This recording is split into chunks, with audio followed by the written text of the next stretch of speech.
Hello सांग मैंने नमस्कार। जदि आपण मैंने केबे घटगाँ तारिणी माँ मंदिर को जाऊँ से पाखरे गोटे सुंदर जलप्रपात रही गुंडीचा घाई ताहा निश्चित भाव देखबार सुजोग नेबे। यहाँ घटगाँ रु हरिचंदनपुर रास्तार 12 किलोमीटर गले पाइबे। आउ गोटे रास्ता अच्छी आपणकर ढेंकीकोटरू जदि बारहाटीपरा देकी जिवे ताले 25 किलोमीटर हम ढेंकीकोटरू। आउ सुंदर स्पॉट ये देखंतु आमे सेदिन तारिणी माँ चैत्र पर्व अनुसार जाइलु हरिचंदनपुर जो रास्ता तारिणी माँ पाखु सेटा अवश्य बंद थिला ट्रैफिक समस्या तेणु आम बुलिकी बारहाटीपरा दे गलु। आई देखु आम आसिकी पहुँच जाइछु गुंडीचा घाई रे।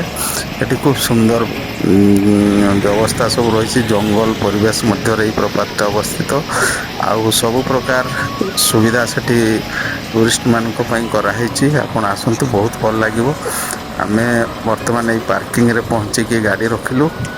आउ देखु आम पार्किंग रे गाड़ी रखिला परे प्रपात के दूर अच्छी पाहाच ओढ़ाइबा पड़ो तेणु आम टे थंडा फंडा पीने भाविलु। आमर बारीगण स्त्री आखु रस पीवा कहले तेणु आम आखु रस बरात कर से आखु पेड़िकी दब तार बाल्टी जो रही से नेवानी तेणु आखु पेड़ा चलती से भितर आम देखिलु चारिपटे परिवा दुकान सब अच्छी। बर्तमान पणस सीजन इंचड़ जोटा पणस ही न बहुत बड़ बड़ इंचड़ एगुड़ा देखु एगुड़ा सब बिकुं रास्ता कड़े समस्त प्रकार पनीपरिया बैगण इत्यादि सब रही रेट भी ठीक अच्छी। पणस जो इंचड़ यहाँ बड़ साइज गुड़ा भी 10-15 टंकार मिल जाऊँगी। आमर यहाँ आउ गोटे पार्किंग किसी दूर को गला पर ये पार्किंगटा पड़े। आउ गलीचा घाई नदीर यहाँ गोटे ब्रिज खूब सुंदर होती पलटा आउ लोक मैंने जीवा आसवा करते आम भी गोटे ये फोटो सुट कर देखु समस्ते पल उपर गोटे गोटे फोटो नहीं।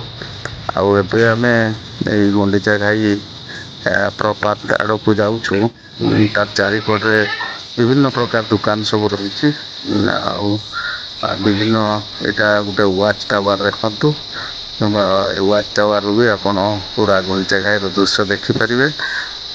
वाच टावर किसी लोक देखुं जीवाई रास्ता जो अच्छी तार चारिपटे काकुड़ी आउ तरबुज सरबत इत्यादि विभिन्न प्रकार पानीय द्रव्य आउ छुआर खेलना दुकान सब रही।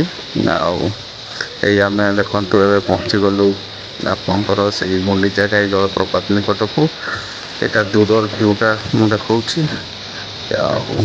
से भितर टे आम जो फोटो नहीं एडिट कराई प्रपातर तल अंशटा मु डिटेल प्रपात देखी आपको खूब सुंदर है गोटे बड़ जलधार पड़ुछि मेन प्रपात यहाँ हूँ मेन प्रपात या तले एमती पानी जमा हो साइड को लगिकी आउ दुईटा झर रही सेपटे सामने देखिपे सब सब झर किंतु खूब सुंदर है देखापी पाहाच व्यवस्था भी सुंदर है सबकि भल।